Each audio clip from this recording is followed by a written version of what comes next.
What if you could be kin to the history paper 1 to 0 to 5 paper 1 asterisk before asterisk you sit down to take it? In this video, we'll uncover potential insights into the upcoming exam, helping you navigate its complexities and focus your study efforts exactly where they'll make the biggest difference.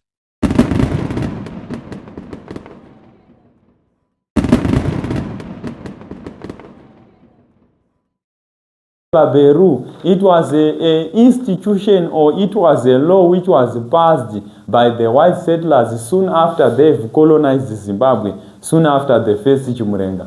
This was a law whereby the British South African police, which they refer as the BSAP, the British South African police, they brutalize people. And this labor bill, they introduced what is known as the Chibaro system, whereby they were as they were being controlled and regulated as according to H.V. Moyana. And saka answer isi paku explain a law. Answer iri paku explain how that law crippled African agriculture. Furthermore, the Masters and Servant Ordinance Act, it was an act whereby what is stipulated by the master was always correct, and the Africans, they were intended.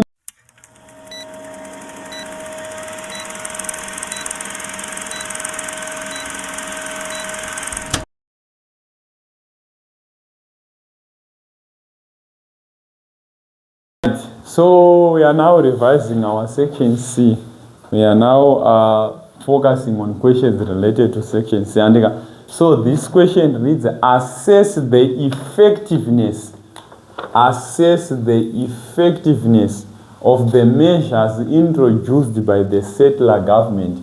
We are now focusing on measures introduced by BSAC in their attempt to cripple African agriculture. So one way or the other, as a candidate, you must know that what is referred as African agriculture is also, African agriculture is peasant farming or peasant agriculture. Are we together? Peasant farming, this is the farming which was practiced by the Shona, by the Ndebele. Are we together?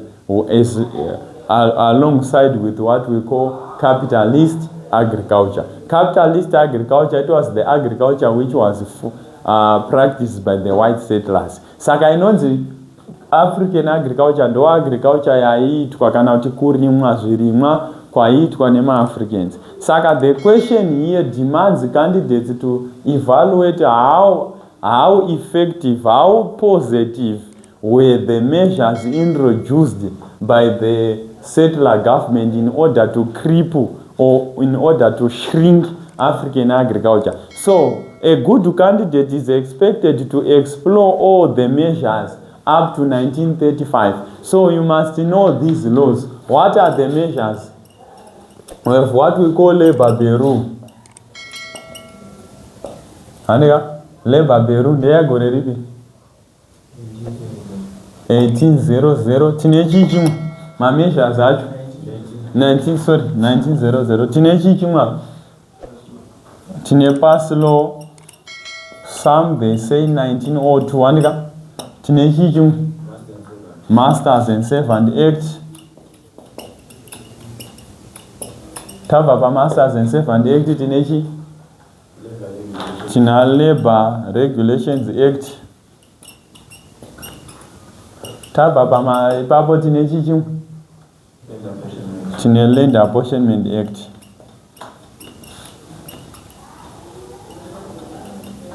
Of 1930. Tava ipapo pachine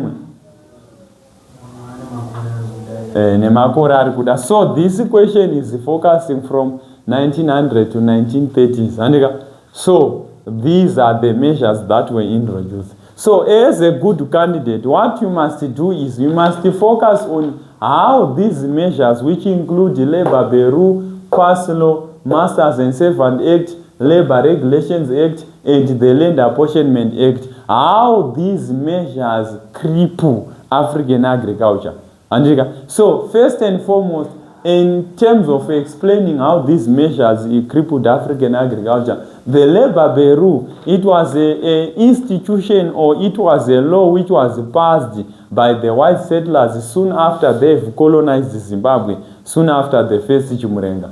This was a law whereby the British South African police, which they refer as the BSAP, the British South African police, they brutalized people. And this Labor Bureau, they introduced what is known as the Chibaro system, whereby they were forcing Africans to work for them without payment. And this crippled African agriculture in what sense? In the sense that nobody answer. So ndataura before zvese haisi answer zvina maki. Maki yakutanga kuwanika pakuti how this Bureau crippled African agriculture, in the sense that as Africans were forced and impounded within European mines and farms, they did not find enough time to practice their own type of farming. They were now focusing on practicing capitalist agriculture without payment. Furthermore, the pass law, it was a restriction whereby Africans, they were not allowed to move from one place to another without a pass.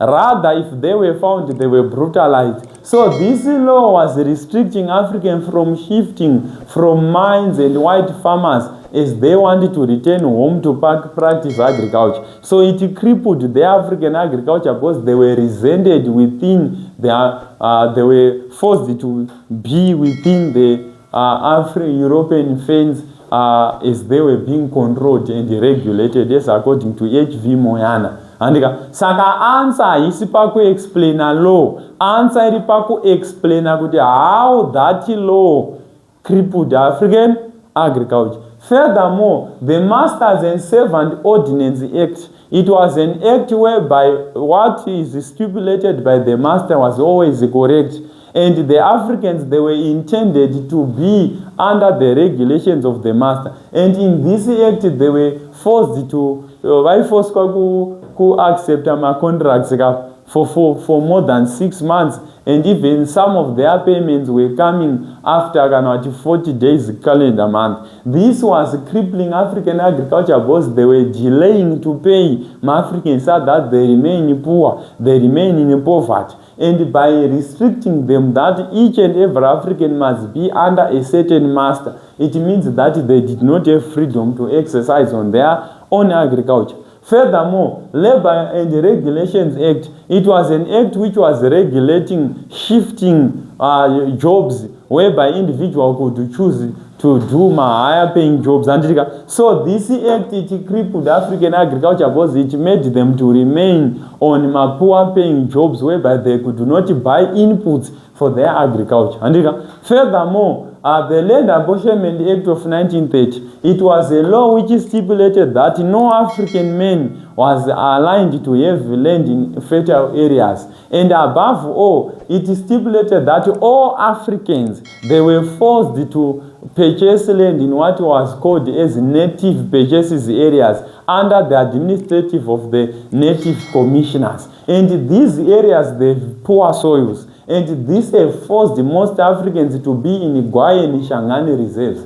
As they were in Iguai and Shangani reserves, what happened? Zvakazoitika ndezvekuti vari ikoko kuma reserves andika vanga vachi farming yavo yaiva poor and they were put far away from the market. And this have crippled their agriculture. Number one. Number two, what else crippled their agriculture because of this law? They were in sandy soils. Number three, they were far away from the markets.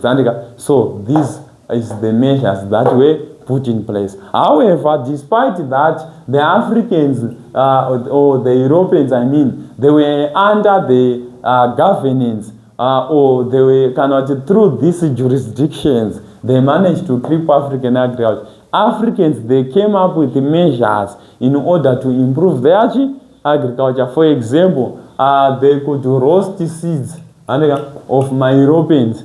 Absenteeism, they could divide absenteeism, they fake map, they could fake passes. Some of them, they resent to eat. Vari kumabasa ikoko saka as a result, zvai reduce work rate yema Europeans. Zvatopera tatopedza. Any question? Mubvunzo.